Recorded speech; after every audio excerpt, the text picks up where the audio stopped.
Okay, good afternoon, everyone. It is now 12:05, so we're going to go ahead and get started. I want to thank you all for joining us today for our July Lunch and Learn focused on building transition relationships.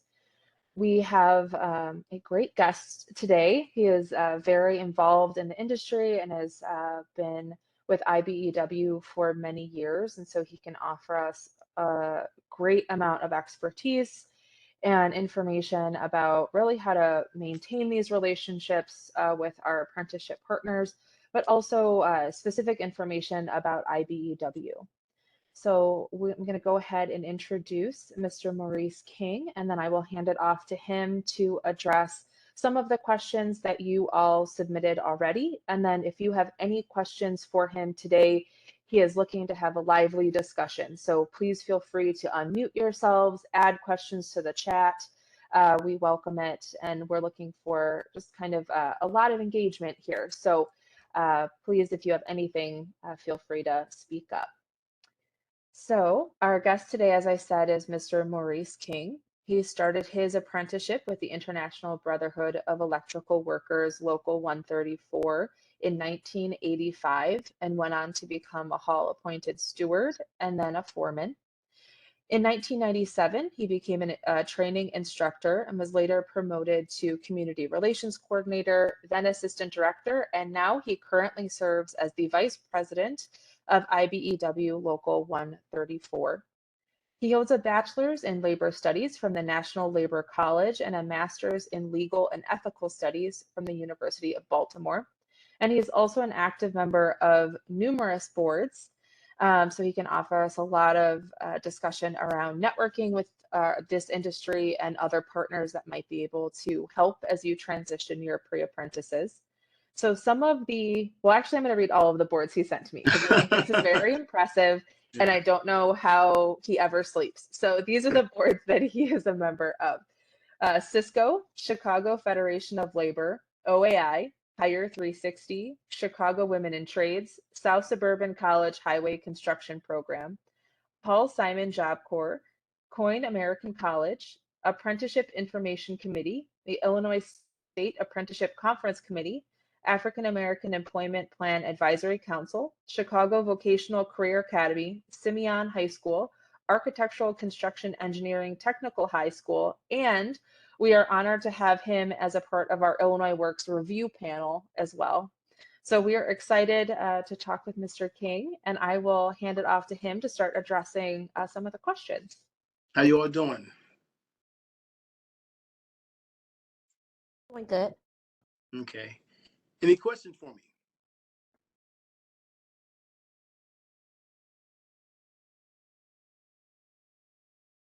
Don't be shy. Hey Maurice, this is Johnny Robinson from Metropolitan Family Services. My question would be when actually engaging, should we be engaging with the union locals or should we be engaging with employers? You mean the contractors or? Correct. It depends. I say both. First, the apprenticeship coordinators. And if a program requires a sponsorship, at that point you become engaged with the contractors.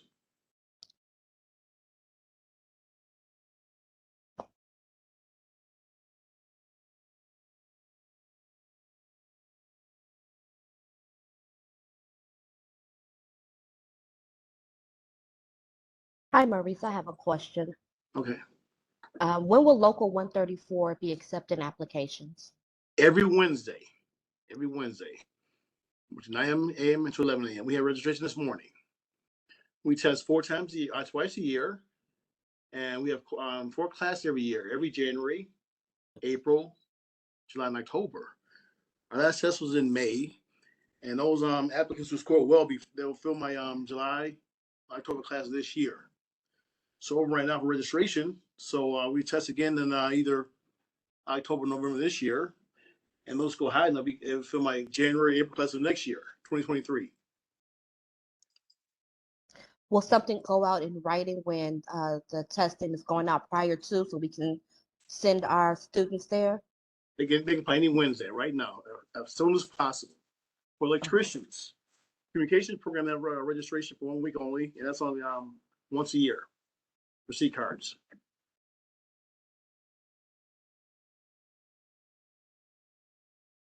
It's pretty simple. Our website is pretty simple. It's ejet.com. That's E as in Ed, J as in Jack, A as in Apple, TT like Thomas.com.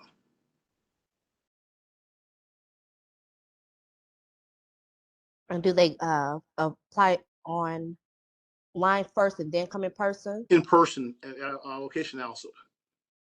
And also, can I have the address?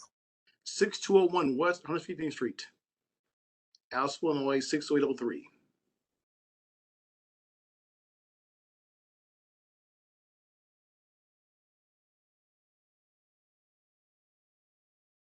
What do they need to bring? A valid driver license, a social security card, with a fee of $50, either cash or money order. Proof you finished high school. Copy of the diploma or GED certificate. Also, transcript you also need because we have a math requirement. At least 1 year of algebra, the past year of year better. And that's a copy either of their passport or birth certificate or permanent residence card. Make sure you copy all the documents. You want them to bring in originals and you guys will make the copies? No, all copies. All copies, okay. We take copies to keep the originals.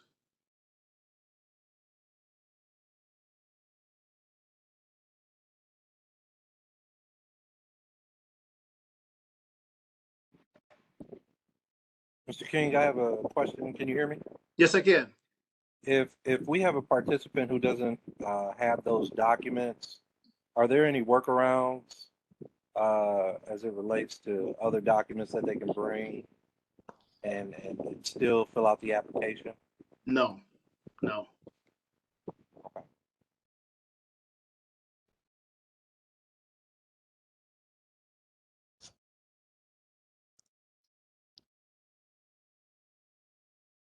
Is there a testing site that you recommend or use for the students who may have been out of high school for a while and want to refresh on their math skills? Yeah, we have when they apply, we give them a study guide. Also, I created a class called Jumpstart, and once they apply and get the test date, they can come to Jumpstart for 3 Saturdays, and we go over the test before they take the test. Reading comprehension, mathematics, word problems, mechanical relations, and paper folding.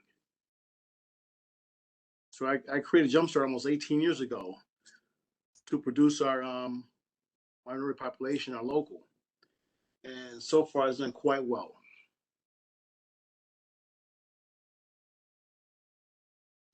And when they apply, how can others duplicate that? Like, or is it duplicatable? How would you? So I mean, like you're in the Chicago area, but how would someone outside the Chicago area duplicate that? Or what books or what curriculum or text do you use for Jumpstart? the guy who gave our test is Dr. Newman. He gave me my study material years ago.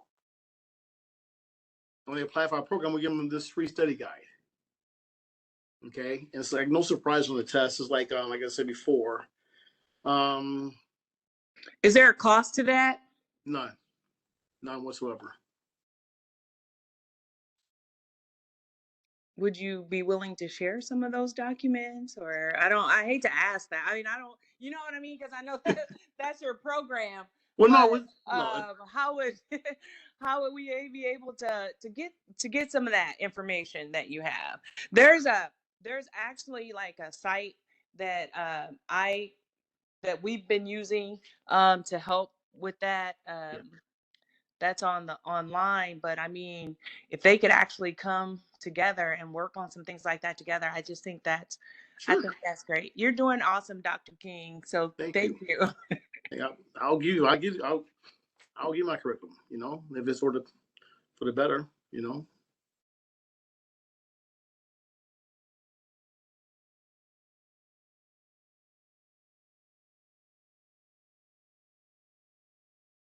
Are you affiliated with any other unions, like maybe in Rockford, Freeport, Ogle County, any of those other places? Rod BW. I'm 134, Cook County, Chicago, but we all have different requirements, but maybe the same test. I'm not sure, but yeah. Like I remember we can travel anywhere. Like if work gets slow here, I think right now it's a big data center somewhere in Rockford going. So half my unemployed members in Chicago are working in Rockford right now.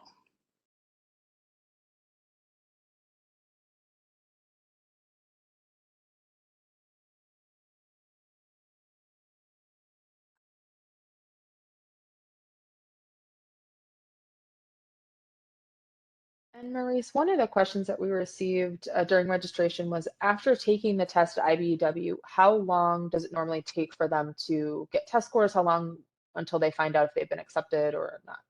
Yeah, they take a test. Like I said, it was in May, and about 3 weeks to go. About 3 weeks they let them know with the test score. At that point, they got invited to our registration, and at that point we had 900 people take a test, and we decided to take for July's class the first highest 90 people that scored, went through whatever. So they came to orientation, and we do PT every morning, jumping jacks, push up, and stuff like that. So we do that also. And so we at orientation, our mission is to give them a side of reality, what to do and what not to do in our program. And we do, as an apprentice, you do a lot of carrying stuff. So you get on big buckets of material and you walk toward the gymnasium and up and down ladders. And you have to climb a 3-section scaffold in the gymnasium and touch the ceiling. Also in the parking lot, you carry a bundle of half-inch conduit that weighs like 90 pounds. And if you're still all in, three last hurdles is a background check, a drug test, and then also a physical. At that point, you take $500 is required, but before you get the money, make sure you can pass all the requirements. And we'll give a list of different sites. You can go to the clinics and go to the clinic and give the person their paper, and they'll test your strength, like hand grips. You can like cutting cable, or blocking sled, like you're pulling wire, pulling cable, a step stool, so your knees in good shape and stuff like that. The box, you pick this box up and put on top of a shelf and stuff like that. But you pass that. Also, background check. No violent felonies or weapon violations are required. If you cause harm to the person or use a weapon, you'll be disqualified. And also, drugs are not tolerated. But now marijuana is also legal, so we don't test for that anymore. So if you're all in, give us $500, and that will give you a date to start classroom.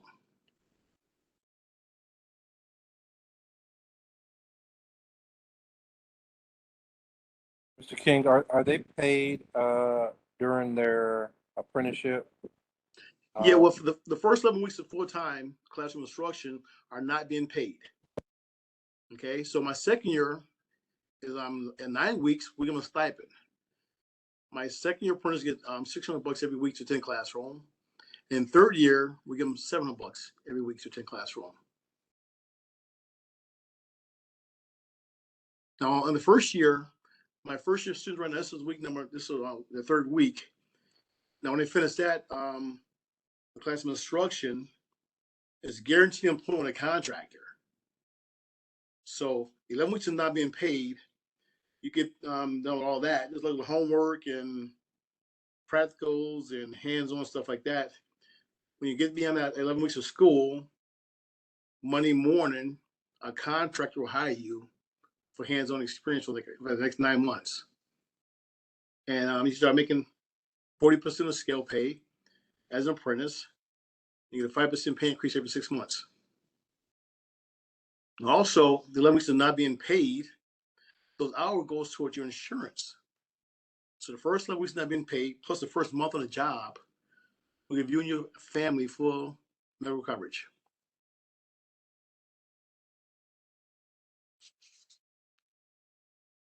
So there's no tuition, but the 11 weeks is kind of that's you know, call your rich uncle for a little cash, but it's definitely worth it. So when you said that it goes towards the insurance, they have no cost for that insurance right there? No whatsoever. No And whatsoever. but that insurance, is that vision, dental, and health, or is it just health? It's all Oh, three? everything. If you're a single person, you have a family with kids, you're all in.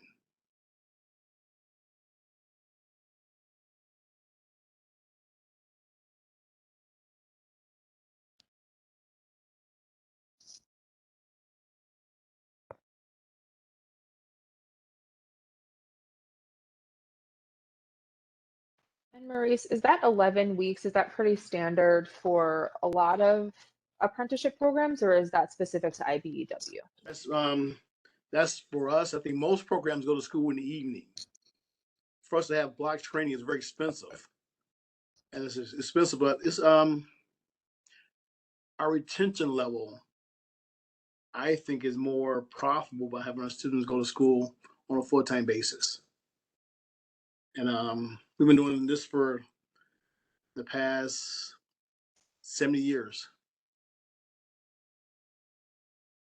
So on top of that, our students get paid in their second and third year schooling. There's no tax dollars or grant money. We pay our own students. So when I was an apprentice, the old guys paid my tuition, and I paid their pensions.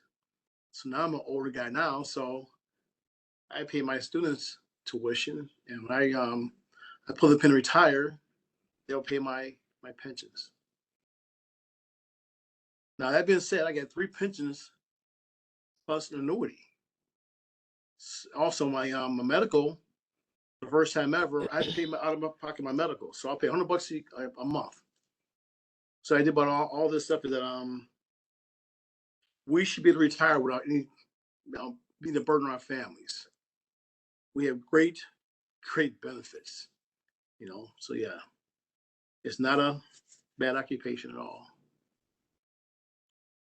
Yeah, Maurice, can you speak more to that? Because I know we've had, and if any grantees kind of want to speak to this, one of the challenges we've seen in recruiting is kind of that instant payout. If there's a lot of places who are paying more money right now, and there's been some struggle trying to talk with people about what this career really means, what the opportunities or the benefits of going into a trade versus working at, a minimum wage job that maybe right now is paying $17 an hour or something like that. Can Yeah. you speak a little bit to maybe how IBEW is addressing that, or just generally the benefits you've seen in your life being an electrician? Yeah, I've been in for quite some time, and I got into trades years ago. And at that point, scale pay was $18 an hour, right? That was a nice piece of change. And we're going from $18 an hour to now $52 an hour. This is on the paycheck. Our total package is $90 plus some change every hour. And I have the free dental, free classes, free med. I mean everything. It's at one point every working person had the same benefits, but not anymore. And we take a stance on it. We're worth it, and we should get paid for it. As being all the different trades, they have the same impression that there people should be paid a decent wage, and also in our area in county, to avoid being oversaturated, like a lot of electricians, we try and take in those first year apprentices that we can employ at that time. So during COVID, we only took 10 people per class because that was time to slow. And now it's a boom economy as far as construction is concerned, but now maybe next year it could be a recession. So we need to pull back the strings and just take a few people in. So the idea is that once you get in our trade, you should work at least 5 to 10 years every day. But once again, also advancement. as a foreman, you get paid $3 on top of the crew you're in charge of. So if Christine's making $50 an hour, I'm a foreman, I get 55 and some change. And every foreman reports to a GF, a general foreman. That person gets another $3 on top of me. And you need superintendents and project managers. The more you go, the more money you can make. Become your own contractor. So this could be a guy told me years ago. He said, "Man, they call me Mo. Mo said that Mo, if you you're willing, they'll put you at the wall and just throw money at you if you can handle it. If you can handle it." But also, what's pretty cool that different jobs that you work on. I worked at Albill O'Hare Field, Midway Airport. I helped build Navy Pier. I built the Ferris wheel at Navy Pier. I built condos. I built steel mills and things like that. And it's pretty cool to drive down the street and see that I built that place, and it's still standing. Right? I did CT projects, so it's I like the fact that as opposed to sitting in the office in the same cubicle for years and years. I mean, you get to move around. I built my own house. You know, and if I need a hand, I got friends who are carpenters and friends that are plumbers and stuff like that. Give me a hand, and buy them a pizza and some beer, and we call it even. You know. That's great. Yeah, it's something that, to our grantees, and I know they talk a lot with people they're recruiting about not only that this is not just a job, this is a lifelong career. This is something that you can build on, you can support your family on, but it's also kind of what you're saying now, it's a legacy. It's something that, you really are um, creating the ability for everyone else to function, right? Without roads, without buildings, without, Exactly. we can't have the lives that we have. And so they become such a part of every aspect of our economy, every aspect of our world. So there's definitely that legacy piece there. Yeah. And with technology, unbelievable stuff I was taught as an apprentice is obsolete now. And then my apprentices, I mean, they walk around with tablets. We had books. I mean, stuff like something simple as that. But it's I'm amazed that with we do wind turbines and solar power. I mean, just we have a big solar field back. We can we create our own electricity at our school. In a perfect world, we don't need comment anymore, right? I mean, that's where we're heading. We have electric cars right now.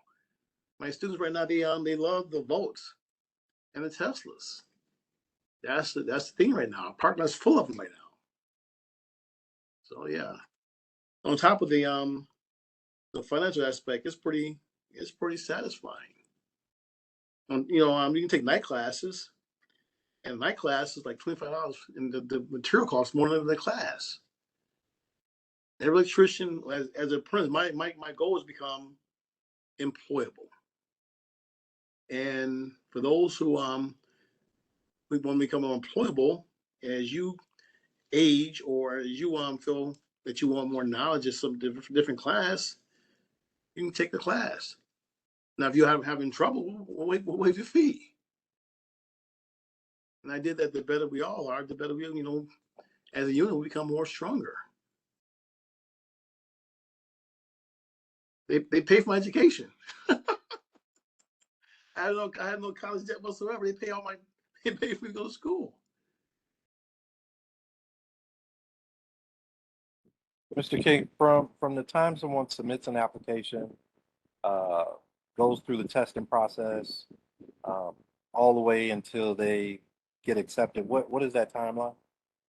My last test was in May, and the class started the first week of July. So about what? About a good month. Good month and a half at most.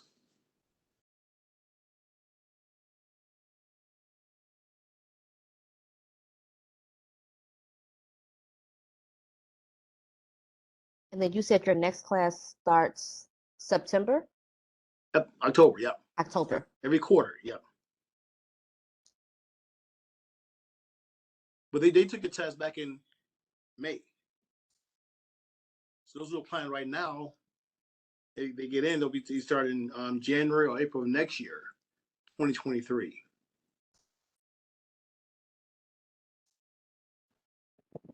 And how many chances do you get to pass the exam? As many as you need it, man. I'm like, had people come in about 4 times, if not more. It's very common. Very common. Do they pay for the test each time they test? Yes, they do. And all So- new documents. That's why I say Okay. make copies, all the documents. And then that's the $50 fee that they bring in. So each Yeah. time, okay. Yes.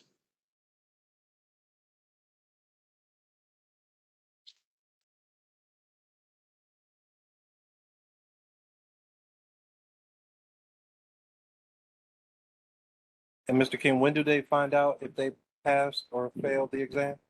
About 3 weeks once the exam is finished, completed. So our next exam should be either in October or November this year. Okay.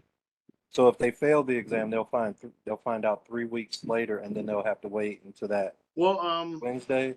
well, say for instance, they take a test in, let's say November, okay?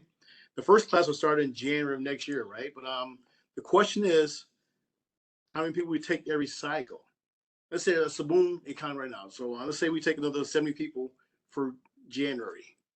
So now, April class. How many at that point? Right now, I have no idea because work could pick up. Work could also decline. So we meet every month with a contractor. We say, well, these projects about to start happening and stuff like that. How many guys are to work and stuff like that? And they'll come with a magic number. But before they come out with that magic number, don't say it's over just yet. Unless you score really, really bad. Okay, if you have to score in the top 10%, you have a chance. Right? But like the last exam we had, with 900 applicants, let's say I scored number 9, I ranked number 900. So I will not get in this time. So I would just reapply. But if I'm in running, just be patient, and we take our exact number for our next class. At that point, we have let us say that you should reapply. And is there a list that you provide that shows the applicant where they stand on the list? At one time, we did. For the past two sections, we only gave out scores. At one point, we should give out the actual rank number, but when we stopped that, I'm not sure why. But hope they continue with that.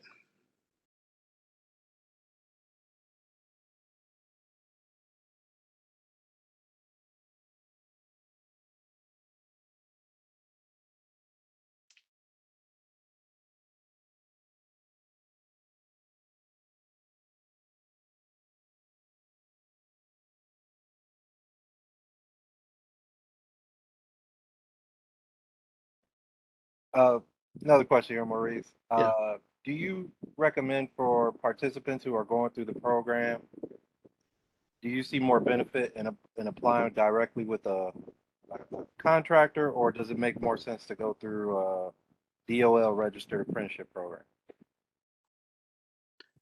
You mean I'm applying for electricians, and the question is, should I contact a contractor?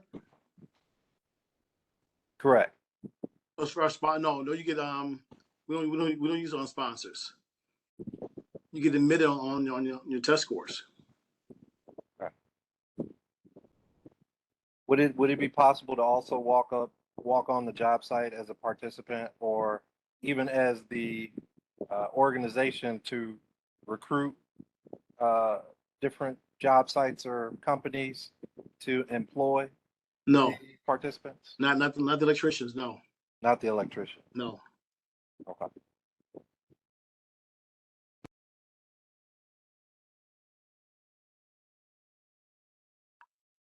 So to kind of build off of Caleb's question there, Maurice, I know you are very involved in the industry, and I was hoping you could give our grantees some advice on how they can get involved, how they can network, or there are groups that they can join to start building these relationships.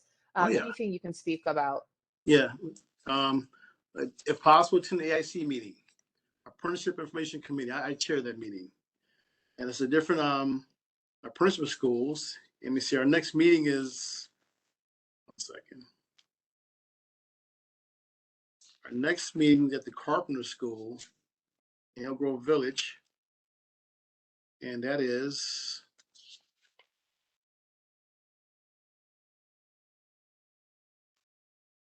sometimes in the near future. Because Mike is our recording secretary. Hey, how's it going? You on, Mike? Yeah, I'm here. How's it going? How's it going, brother? The whole committee is there right now. I, along with Maurice, I'm the secretary of that committee, and so I'm in charge of knowing when the date is, which I don't know offhand. Let me load it up for you in just a second. But I will say that if you want to be added to the AIC committee's email list, I will be sure that everyone who shoots me an email, I'll get them added to that list. It's just a manual list that I keep. I will type my email into the chat right now. MHARTG. Shoot me an email and I will add you to that list. I'll make sure you get the most recent minutes so you're aware of what the apprenticeship programs are reporting out to our committee at the most recent meeting, which was in May. And I'll make sure you have the information in the calendar invite for the September meeting, which will be, it's the third Thursday of September is what it is. It's always the third Thursday of January, March, May, September, and then November, right? I believe Is it September 15th I guess that would be it. Yeah, if it's the third Thursday, that's correct. at the Carpenters? Yes, the Carpenters, I believe, are hosting it this time in Elk Grove Village. So shoot me an email there. I will expect my email inbox to be bombarded, so I will collect all of your emails, add them to the list, and then I will send it out. Everyone who is in the kind of greater Chicagoland region, this will be useful for you. Maurice, do you know, are there similar committees in other kind of parts of Illinois? Because I know that's the only really kind of the Chicago area locals attend our. This one, way south somewhere. I forget the name of it, but yeah, I'm drawing a blank right now. Yeah, maybe we can do some digging on that and try to find more information for the folks south of I-80, I'd say. But yeah, anyone in the greater Chicagoland area, feel free to shoot me an email and I'm happy to add you to that list. And Mike or Mo, could you talk about what happens at these committee meetings? What is the value of these meetings? What can our grantees expect if they attend? All the coordinators there, we give reports on our requirements and how work is looking and stuff like that. And at that point, you can speak up. I'm from whatever organization and have the upcoming job fair, or my students are looking for whatever. But what's on top of that, you can network. He's a carpenter guy, electrician guy, plumber, whatever. That's and become familiar with them by face and stuff like that. So it's pretty cool. I've been AIC chairman for quite some times, and it's pretty we have a good time. Yeah, I will say, speaking as someone who is a service provider as well as a participant in the committee, it's a really good way to help enhance your programs.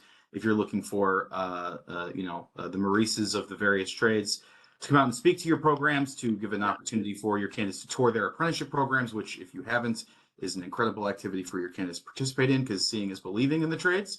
And then provide you information about when they're opening and all the details of their application process and how their testing works and so on and so forth. That is a great place to go. Stick your hand in in front of them and make them shake your hand and to give you all the details you need. I've really made a good career pestering people at the AIC committee. So I'm happy as well. Anyone who wants to say hello, I'm happy to do the rounds and make introductions and try to introduce you to folks so you can get your feet wet in that world.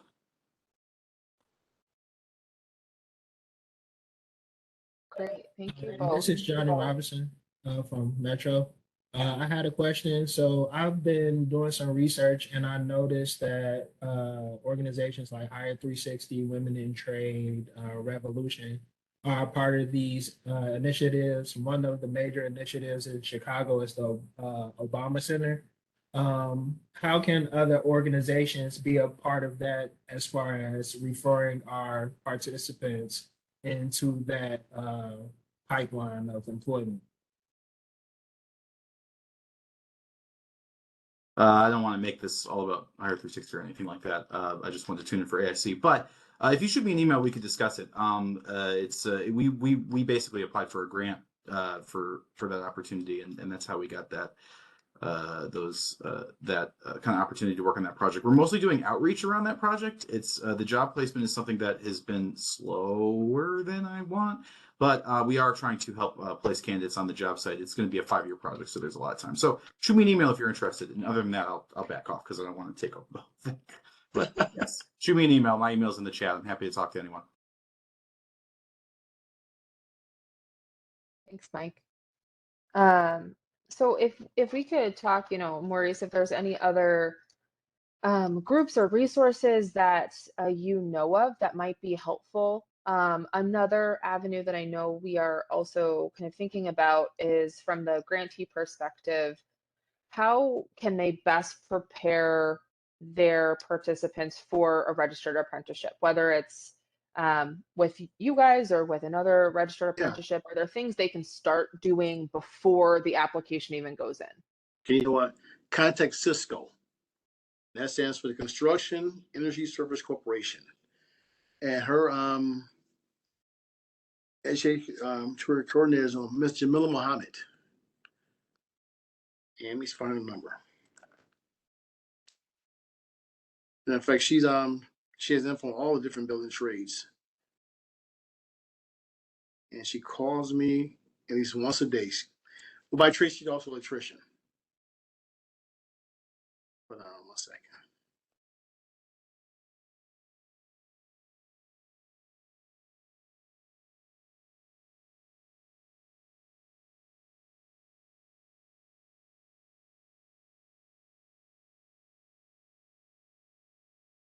Her number is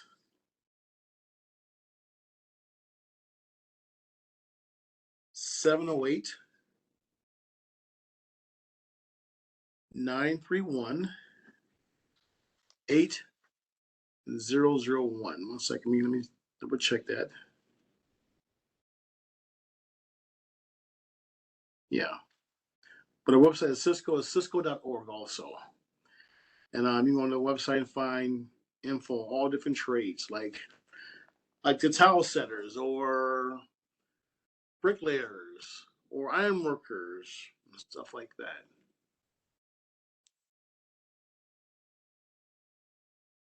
So I just went and put Jamila's information there in the chat for anyone who may have missed it. And we sit on different presentations. We give different panels. We do different trade shows. I was with her and one for the operators this past Saturday at the church. And we have a job fair this Friday at our union hall in Chicago, back to school. So we give away free school supply and also hands-on job fair. And you go there and you can lay brick, or you can hang drywall with the carpenters, or you hang lay some tile flooring with the flooring guys and stuff like that. So it's all about exposure. Because everybody knows what electricians do and carpenters and plumbers, but about tin knockers or sheet metal guys, or 150 operators and things like that, right? So it's all about exposure.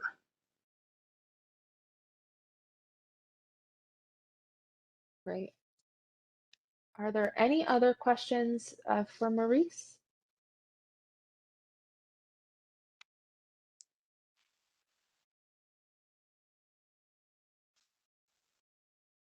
Is there anything that we missed that you think we should know?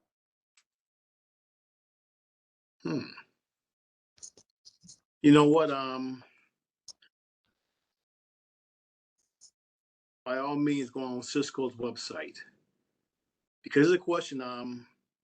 Some programs are intended to hire, some are not. Some programs have different requirements. Some are 2 years long, some are 5 years long. It's kind of confusing.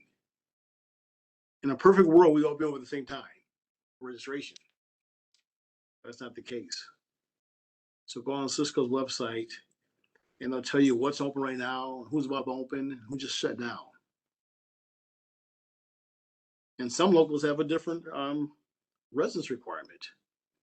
You live in the area to apply for the program.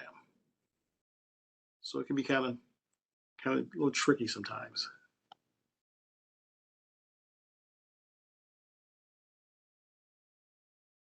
Mr. King, as it relates to reaching out to the different apprenticeships, uh, is there any recommendations on, questions that we should be asking as the organizations for our participants as it relates to them, connecting with the apprenticeship? It's not that we want to do the work for them, but we want to connect them to the apprenticeship program. But I just want to make sure that we're asking the right questions. So You should be honest, man, and say, man, I know, first of all, what the requirements are, right?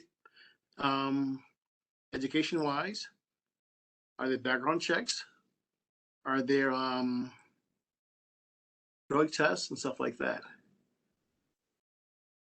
What's most, in my thinking, is what's most important is are you guys intent to hire? That means you have to find somebody to hire you before they'll train you.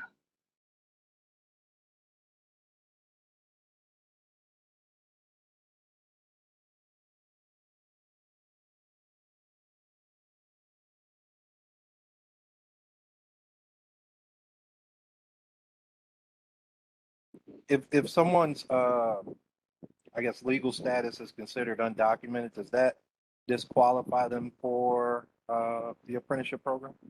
With the electrician, it does. Other trades, I'm not sure. I don't think it does though. Our As far CD, as, I'm I'm sorry, sorry, go ahead. I'm sorry, Maurice, go ahead. as far as background checks are concerned, we're one of the few that we test with background checks. Most trades do not. Most trades are very, very forgiving.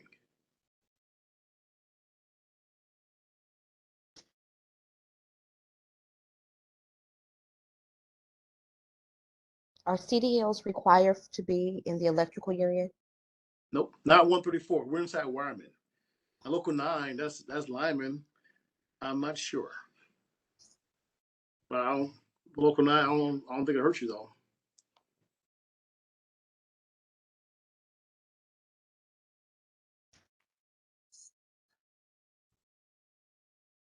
And I just want to address Caleb's question about undocumented, often undocumented individuals. So because we're working with the Department of Labor registered apprenticeship programs, by and large, I'm going to say because it's the federal government, they do require some sort of either documentation, work permit, some sort of authorization to work in the US.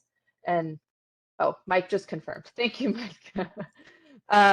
So that is something to think about and make sure if you do have individuals who are undocumented in your program, you are letting them know that that is going to possibly limit their ability to move forward in this field or at least go into a DL registered apprenticeship program. We do, because we are state funded, the Office of Illinois Works fully accepts anyone regardless of their documentation or anything, authorization to work, things like that, into our program. But you just do need to counsel your participants on that to, just set expectations early on with them. Thank you, Christine.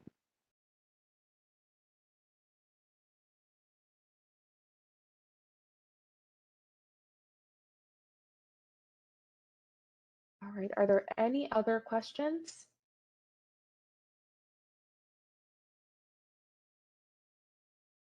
Okay. So if there's no more questions, I will close out the session for today. But in my follow-up email to all of you, I will provide Maurice's contact information if you want to reach out to him and connect with him one-on-one. I'll also include some of the links and items that he mentioned today if you want to look at Cisco, or I'll provide Mike's information as well if you want to join the AIC committee and get on that listserv. In the meantime, I'm going to go ahead and put a link for our survey for today. If you can all just take a couple of minutes before you hop off and just go ahead and complete that survey. It just helps me understand what was helpful about this session and also get some ideas for future sessions. So our next Lunch and Learn will take place August 17th, Wednesday, August 17th. And at this point, the topic is undetermined.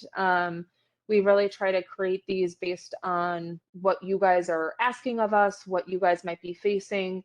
So please let me know in that survey if you guys are facing any particular issues that we can spend an hour next month chatting about. But other than that, that is all I have for you today. I want to thank Maurice for joining us. I hope you all got as much out of this situation as I did. So Thanks for having me. yeah, absolutely. Well, thank you so much, everyone. Have a good rest of your day. Take care. Thank you.